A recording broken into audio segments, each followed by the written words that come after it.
Hello, good evening students. Welcome to the channel Khan Global Studies. मैं engineer Deepa आप सभी का बहुत बहुत हार्दिक स्वागत करती हूँ आपके अपने चैनल खान ग्लोबल स्टडीज में। गाइस, जैसा कि आप लोगों ने देखा होगा कि आज जो है वो अभी मैं आपको एएलपी और टेक्नीशियन के बारे में थोड़ा सा बताने जा रही हूँ। अभी एएलपी की हमारी वैकेंसीज आ चुकी हैं और टेक्नीशियन की भी हमारी जो कैलेंडर है उसके मुताबिक आ चुकी हैं, टेंटेटिव डेट्स दे दी जा चुकी हैं। अब जो है वो थोड़ा सा मतलब ऑलमोस्ट हम ये कह सकते हैं कि दोनों वैकेंसीज आ चुकी हैं। बच्चों के दिमाग में ना ये बहुत सारे क्वेश्चंस आते हैं कि मैडम कौन सी वैकेंसी अच्छी है, हम एएलपी की तरफ जाएं या टेक्नीशियन की तरफ जाएं, कौन सी पोस्ट अच्छी है। तो आज मैंने आप लोगों की इस दुविधा का समाधान निकाला है। वो कैसे कि मैंने एएलपी और टेक्नीशियन इन दोनों पोस्ट को, इन दोनों वैकेंसीज को हर प्लेटफॉर्म, हर पहलू पर तोला है कि क्या एलिजिबिलिटी है, आप किस किस के लिए एलिजिबल है, क्या आपकी उम्र रहेगी, कैसे सिलेक्शन होता है, क्या सैलरी रहती है। और ये नहीं कि सिर्फ नौकरी ले लेनी है, नौकरी लेने के बाद आपकी क्या क्या जॉब रिस्पॉन्सिबिलिटीज रहती हैं, क्या कितने टाइम पीरियड की। तो इन सारे पैरामीटर्स पर मैं आज आपके साथ इस वीडियो में डिस्कशन करने वाली हूं।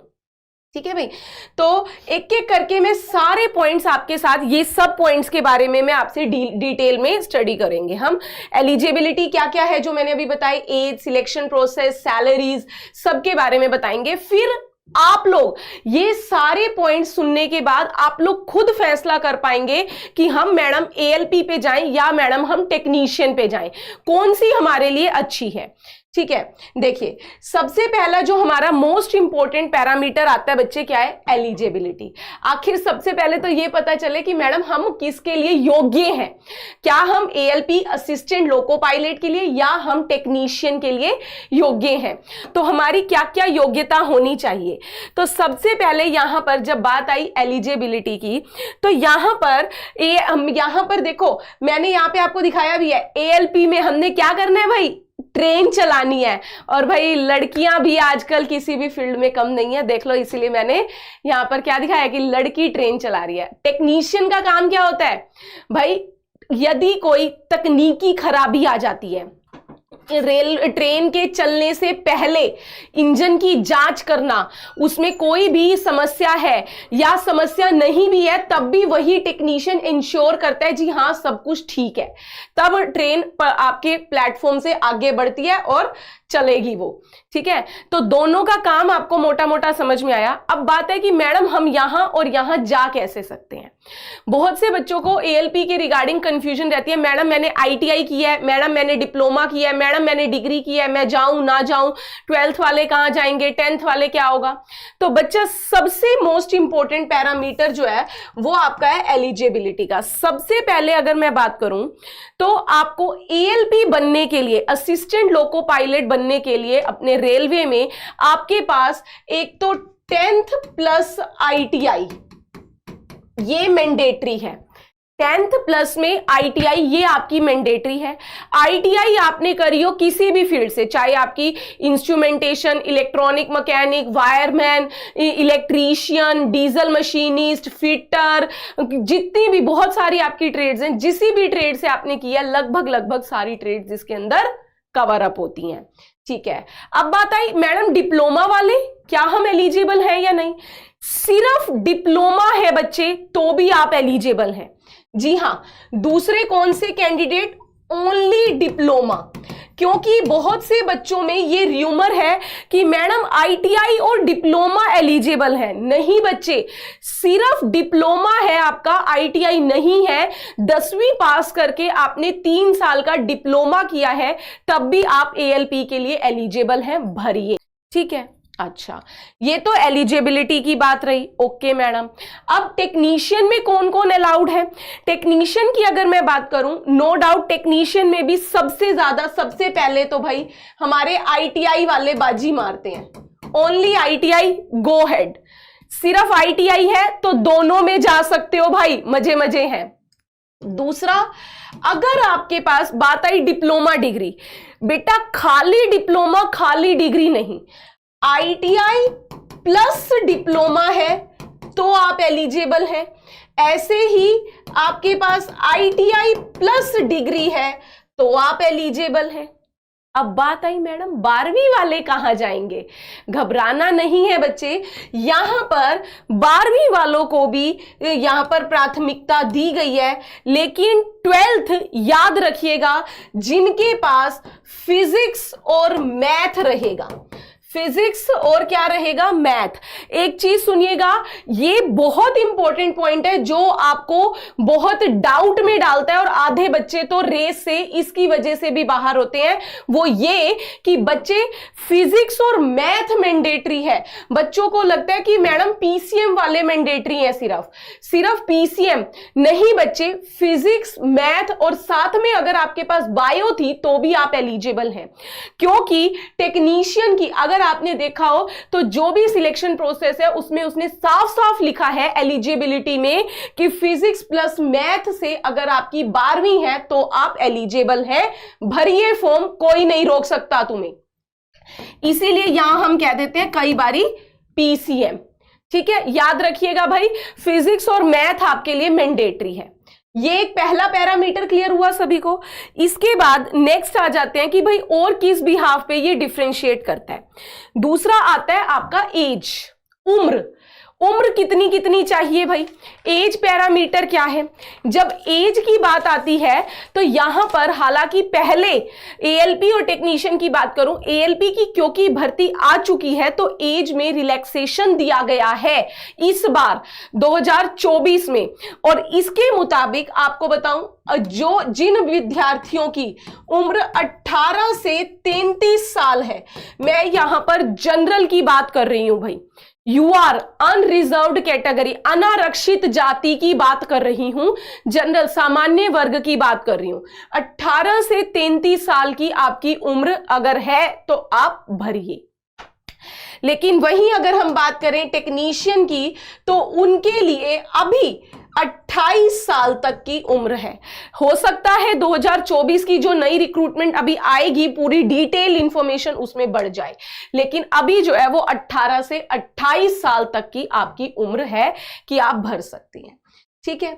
इसके बाद नेक्स्ट पैरामीटर पर आते हैं।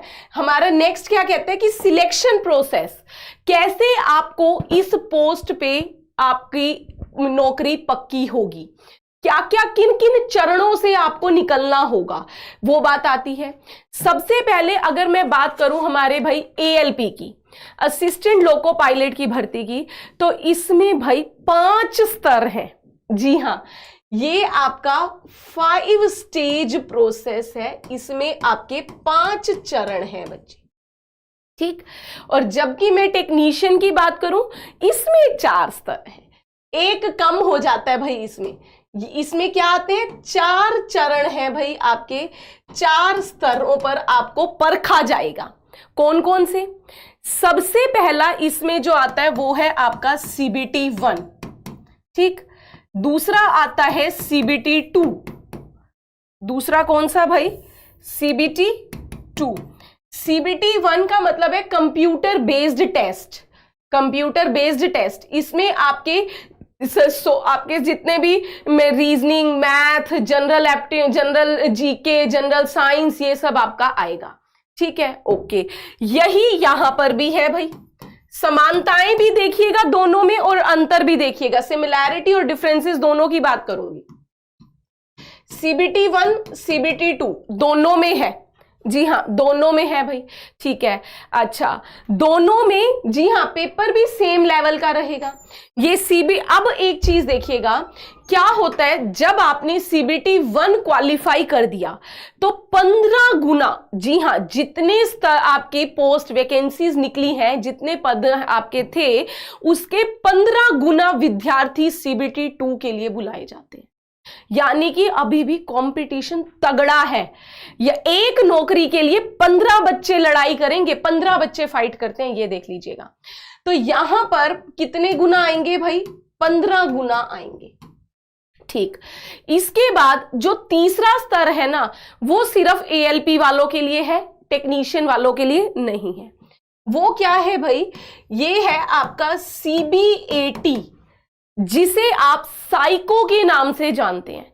दरअसल ये है क्या, कंप्यूटर बेस्ड एप्टीट्यूड टेस्ट।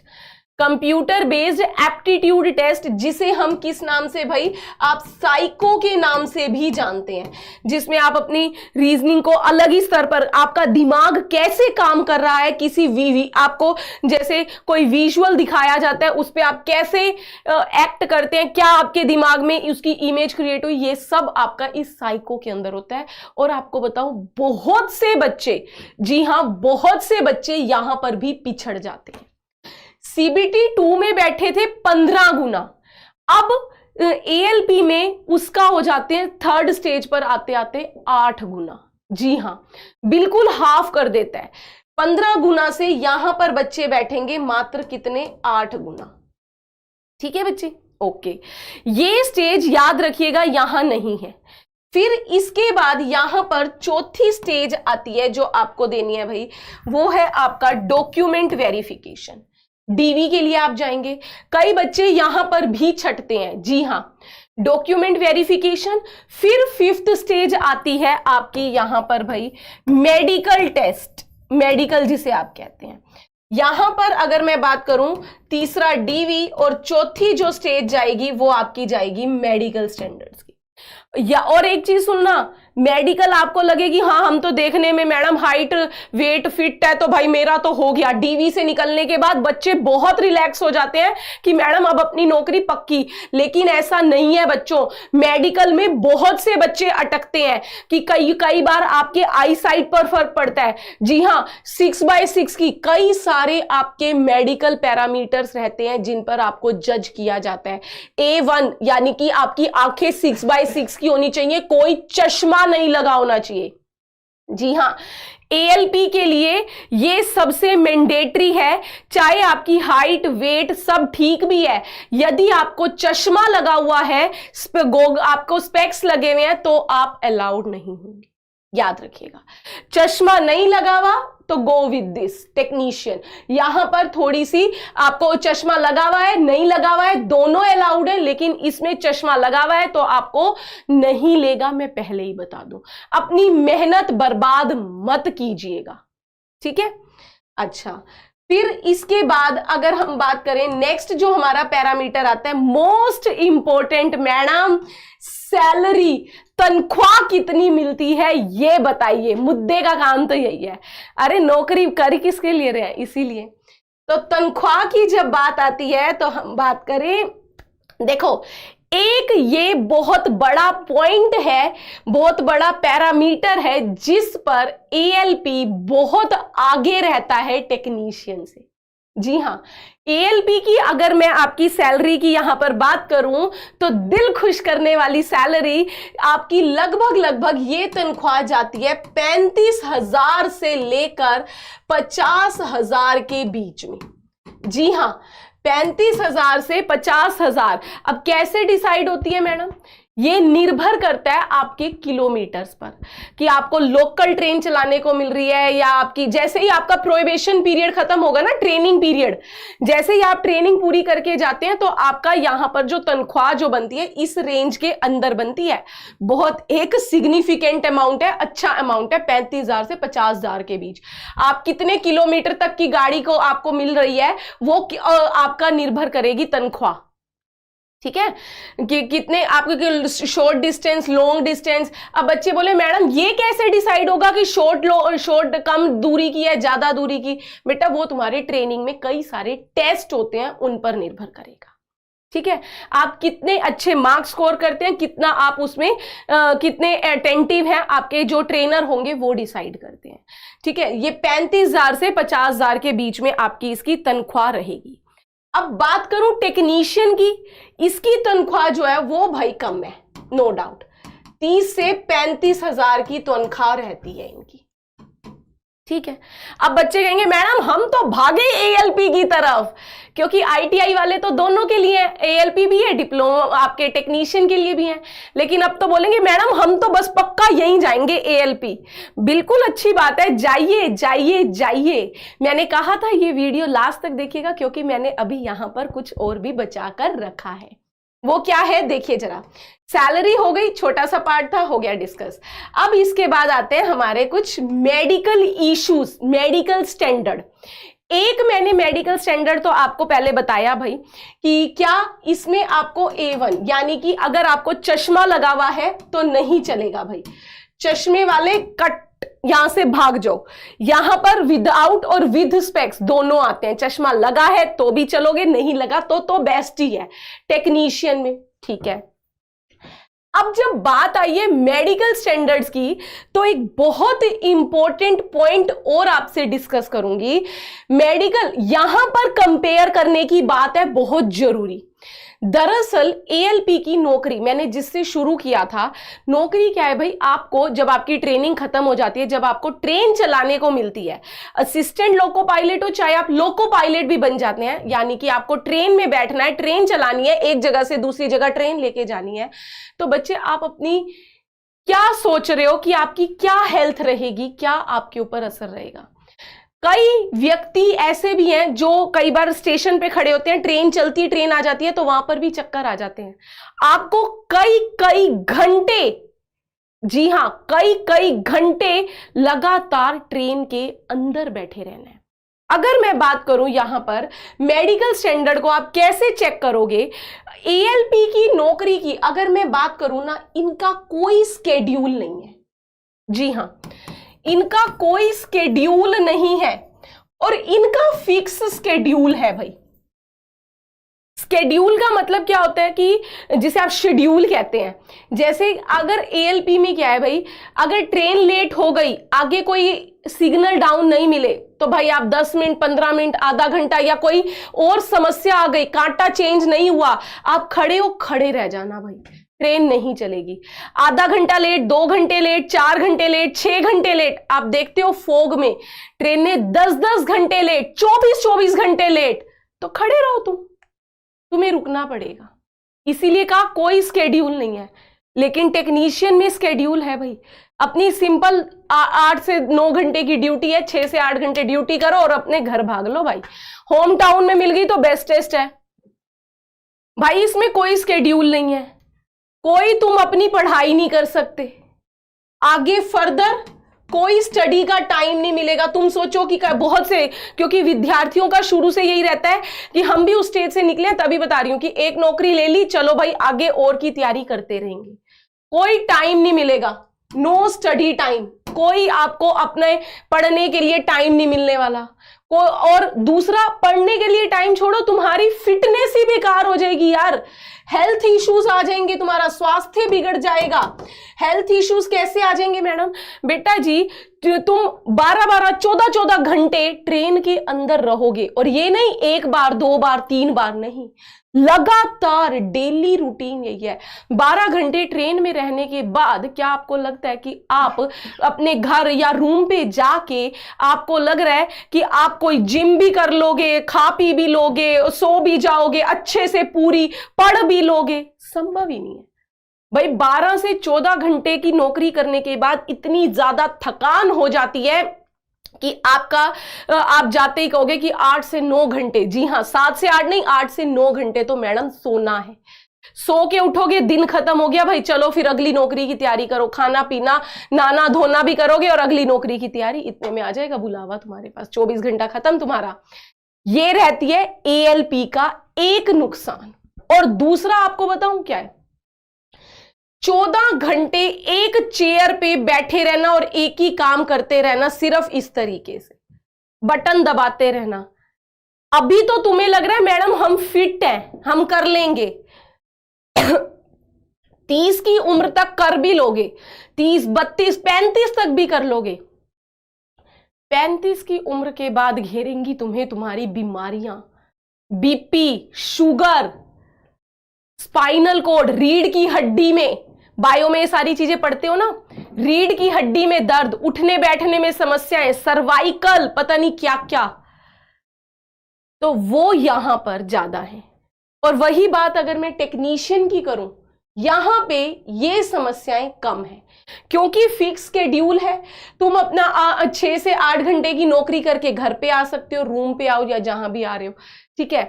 यहां पर आपको पढ़ने का टाइम मिल जाएगा भाई, अपना आगे अगर आपको कोई फर्दर तैयारी करनी है तो आपको पढ़ने का समय मिलेगा, बिल्कुल मिलेगा। इसके अलावा अगर आपको कोई क्योंकि आप जिम वगैरह, एक्सरसाइज, योगा ये सब कर पाएंगे तो यहां पर आप फिट भी रह सकते हैं। पूरी संभावनाएं हैं। प्रॉपर खाना मिलेगा, प्रॉपर आप अपने आप को टाइम दे पाएंगे, खुद को टाइम दे पाएंगे मेन। ठीक है, अच्छा जी, इस चीज को जरूर ध्यान में रखिएगा बच्चे, बहुत इंपॉर्टेंट फैक्टर है। अब बात आती है जॉब डिफिकल्टी। अब किसकी बात आई? Job difficulty. किसकी बात आती है? जॉब डिफिकल्टी की। अब मैडम जॉब में क्या है, इसमें तो हमें तो ट्रेनिंग मिलेगी दोनों की। जी हाँ, इसकी भी मिलेगी, इसकी भी मिलेगी। हमें क्या, हम तो अच्छे से काम करेंगे मैडम, सीख लेंगे और चल देंगे। अभी जो पॉइंट मैंने डिस्कस किया ना बच्चे, उसी को इसमें रिलेट करूंगी। क्यों जॉब डिफिकल्टी है? देखो, नौकरी सिर्फ 1-2 साल के लिए तो ले नहीं रही, फ्यूचर तक की लेके चलोगे। पूरी मैच्योर बात करते हैं भाई। अब आने वाले टाइम में शादी ब्याह भी होगी, कईयों की हो भी गई होगी। शादी ब्याह करोगे, बच्चे होंगे, बिल्कुल है। आपको बताऊं, यहां पर जॉब डिफिकल्टी की जब बात आती है, ALP की अगर मैं सिंपल भाषा में बोलूं तो इसकी जो जॉब है, इसकी जॉब डिफिकल्टी है हाई, ज्यादा मुश्किल है। इसकी मैं बात करूं, लो टू मीडियम है। इसका क्या है? लो टू मीडियम, निम्न से मध्यम, निम्न से मध्यम जॉब की कठिनाई है, नौकरी की कठिनाई है। किस भी हाफ पे कह रही हो मैडम? अभी बताया बच्चे, 14-14 घंटे यहां बैठे रहोगे। ठीक है, क्यों मुश्किल है? कोई आपको प्रॉपर फेस्टिवल ऑफ नहीं मिलेंगे। कोई मेजर दिवाली होली मिल गए, ठीक है, कोई संडे ऑफ नहीं है, कुछ नहीं है। लेकिन अगर टेक्नीशियन की बात करें, इसमें यहां पर ध्यान दीजिएगा, पिछला मेडिकल वाले को देख के लोगों के दिमाग में आ गया होगा कि मैडम हम तो ALP छोड़ टेक्नीशियन में चले जाएं। लेकिन बेटा इसमें भी आइए, क्योंकि यहां पर मैंने इसका जो जॉब डिफिकल्टी लेवल बोला है वो बोला है लो से मीडियम। क्या बोला है मैंने? इसको लो से मीडियम, निम्न से मध्यम बोला है। क्यों मैडम? बच्चे कई बार जो लंबे डिस्टेंस की ट्रेनें होती हैं, जैसे आप सिंपल बोलूं तो ये आपकी जो एक्सप्रेस है, मालगाड़ियां हैं, शताब्दियां हैं, इसमें भी टेक्नीशियन को जाना पड़ता है। जी हां, क्योंकि ट्रेन चलते चलते बीच बिना किसी रेलवे स्टेशन के इंजन में खराबी आ गई तो कौन करेगा भाई ठीक? उस छोटे से इंजन स्तर की खराबी को ठीक करने के लिए भाई आपको ट्रेन के अंदर इनबिल्ट टेक्नीशियन चाहिए। दूसरा भाई शताब्दी, मैंने क्या बोला? शताब्दी है, एक्सप्रेस है। जानते हो इसके अंदर क्या होते हैं? AC कोचेज होते हैं। AC कोच क्या है भाई? मशीन। अगर कोई AC खराब हो गया तो AC का टेक्नीशियन यहाँ के तो ठीक करेगा, तुम थोड़ी ठीक कर जाओगे, तुम नहीं कर सकते, ALP वाला थोड़ी ठीक कर देगा। पेंट्री होती है, पेंट्री में कई सारी मशीनें चल रही हैं, तो कौन ठीक करेगा उन्हें? टेक्नीशियन तो चाहिए, बिल्कुल चाहिए मैडम। अच्छा, इसीलिए बोला इसका जॉब डिफिकल्टी लेवल जो है वो लो से मीडियम रहेगा। इसके बाद एक लास्ट अगर मैं पैरामीटर बोलूं आपका, जॉब ड्यूरेशन, कि कितने घंटे की जॉब रहती है या क्या रहता है। मैंने अभी आपको एक आइडिया दिया था, अगर आप इसमें जाते हो बेटा जी 12 से 14 घंटे तो ट्रेन के अंदर रहोगे, कहीं नहीं गए। जी हाँ, 12 से 14 घंटे। हाँ, वो अगर तुम्हारी किस्मत है कि अगर तुम्हें कोई लोकल ट्रेन मिलती है और होम टाउन में मिल जाए, अपने घर के आसपास मिल जाए, तो भाई बहुत बढ़िया है, तो बहुत बढ़िया है। सैलरी भी ठीक ठाक है आपकी, एक चक्कर सुबह जाओगे शाम को वापिस आ जाओगे, घर के आसपास है तो बढ़िया है, चल दो मेरे भाई, बहुत वेल एंड गुड है। और ये होता भी है, बहुतों के साथ होता है, या तो फैमिली पूरी वहीं ले जाते हैं, रेलवे क्वार्टर मिल जाए तो बहुत बढ़िया है, फाइन, मजे आ गए, फिर भी ठीक है। लेकिन जिनकी एक्सप्रेस शताब्दियां होती हैं वो तो भाई उनके लिए डिफिकल्टी, इसलिए बोला 12 से 14 घंटे, 10 से 12 घंटे तो कहीं नहीं गए। फिर बात करें अगर यहीं पे मैं किसकी भाई, टेक्नीशियन की बात करूं, तो टेक्नीशियन के लिए ऐसा कुछ नहीं है भाई। टेक्नीशियन के लिए आपकी 6 से 8 घंटे की आपकी ड्यूटी है।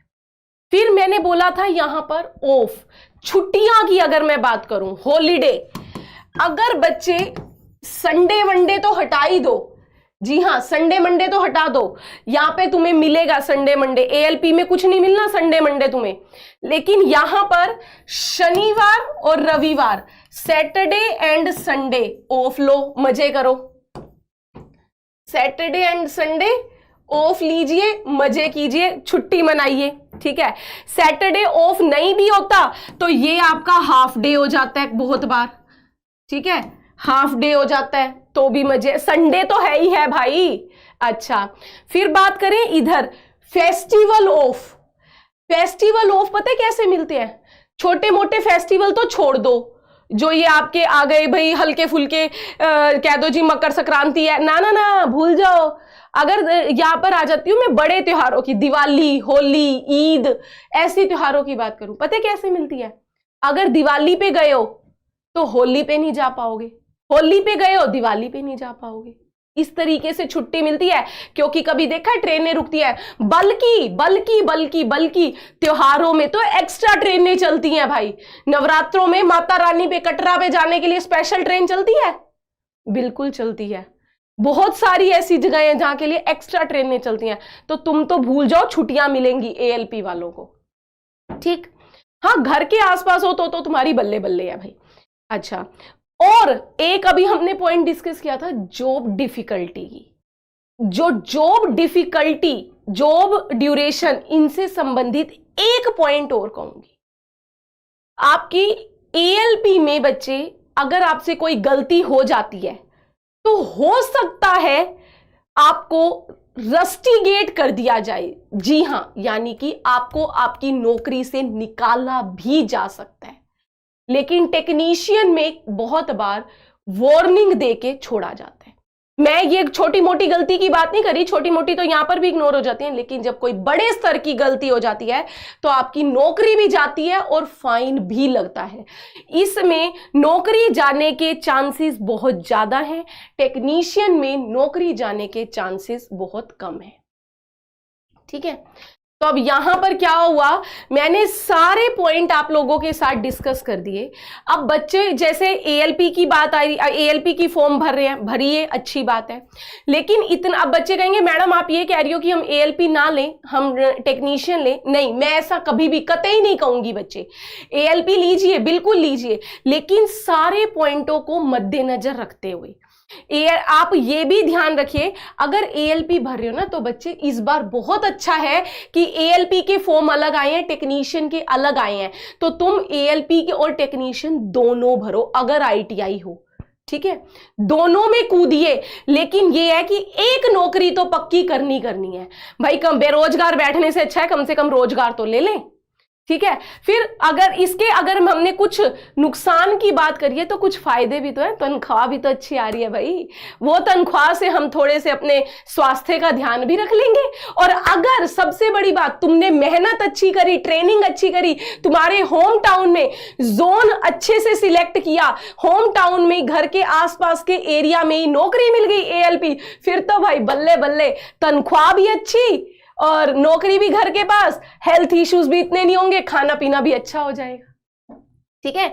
तो बच्चे अब मैं उम्मीद करती हूं कि जिन बच्चों को कंफ्यूजन थी कि मैडम एएलपी पे जाएं, मैडम टेक्नीशियन पे जाएं, तो वो कंफ्यूजन अब आप अपने दिमाग से अब सोच समझ के चेक कर पाएंगे। तो बच्चे आज की इस सेशन को यहीं पर इतना ही रखते हैं। इसी प्रकार की इंफॉर्मेशंस के लिए आप जुड़े रहिएगा रेलवे एग्जाम्स केजीएस से खान ग्लोबल स्टडीज के साथ, यहीं पर कनेक्टेड रहिएगा। तब तक अपना ध्यान रखेंगे। बहुत बहुत धन्यवाद।